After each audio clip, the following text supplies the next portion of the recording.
Ready? Okay. I'm going to talk about loop choke. So loop choke, it's easier to understand from here at first. So I'm going to open up and we're going to do it from the turtle, but then we're going to do it from the bottom, which is when it usually happens. The loop choke's a surprise choke, and it's a gi collar choke. That doesn't mean you cannot do loop choke setups with a no gi. You're just going to have to use it more like a neck crank, what's called a chin strap grip. But for now, we're going to do a loop choke with a regular grip. Now, the loop choke will begin by you getting this type of grip. So basically, you know, your right hand, I'm going to sit down for now, but we're going to show it from turtle. So the right hand will come across and get his right lapel, so I'm crossing over. Now, the important thing to observe is that you don't want to go too deep with this. If it was a cross choke, I would want to go deep. But with a loop choke, if I go too deep, I cannot really loop. So cannot go too low either, because then even if I loop, there's slack there. So how deep should you go? I always, you know, as a rule, I always try to place my hand so that when I grab the gi, if I touch his neck with my forearm, my elbow should be about level with the wrist. If I go too deep when I touch that neck, my elbow is going to be lower than the wrist. That's not good. If I go too shallow when I touch the neck, the elbow will be higher than the wrist. So you want it more or less at the same height. Bam, right there, okay? Now, this is going to be done for now in a front headlock position. So just imagine that for whatever reason, maybe it was a failed takedown attempt, or maybe he just scrambled from side control, got to a turtle position, and I'll get a front headlock. So front headlock is a position where I'm driving with my shoulder between the shoulder blades, pressing forward. I got control of one arm, and this hand here could be in a no-gi position, but since we're doing loop choke, I'm just going to go ahead and grab the lapel exactly where I want it to be, here, okay? Now we're going to show quite a few variations of this here, from easy to more difficult.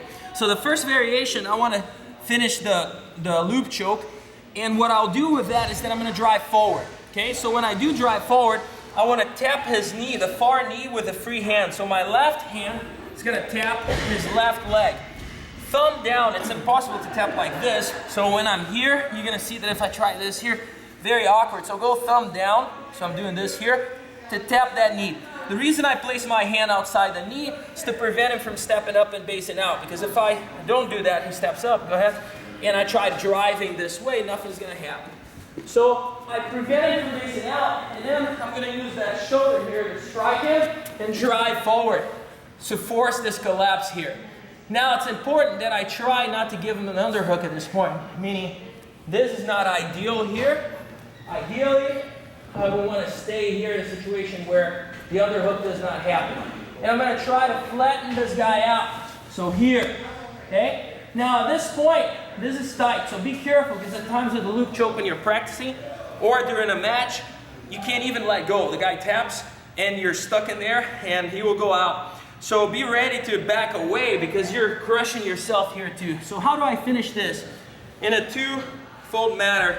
So the first thing I do here is to pull downwards with that lapel. Second thing I'll do is that the elbow, it's going to be raised towards the ceiling, right there. Okay? If you want to add pressure to this, you can also arch your back, and you're going to get the tap pretty fast. So it's down with the lapel, up with the elbow, arch your back. You can see that I'm using my free hand here to anchor on the near arm to prevent him from trying to come to a turtle. So if he tries to turtle towards me, you know, he's not going to. If he tries to turtle away, you know, God bless him here, because he's making the choke tighter. So you don't want to do that anyways. So we start here, we collapse him. He's in what we call front headlock position here. My right grip is already on the right lapel, and I'm controlling the arm. Now I'm going to go forward of the arm ideally. If I go here, all right, he will end up with the underhook. So if I can go forward of the arm, that's better, because it takes that underhook out of there. So not here, here.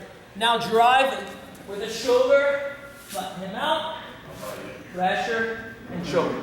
Back away, just in case, otherwise he might get trapped in that position and that goes out. Okay, let's give that a try.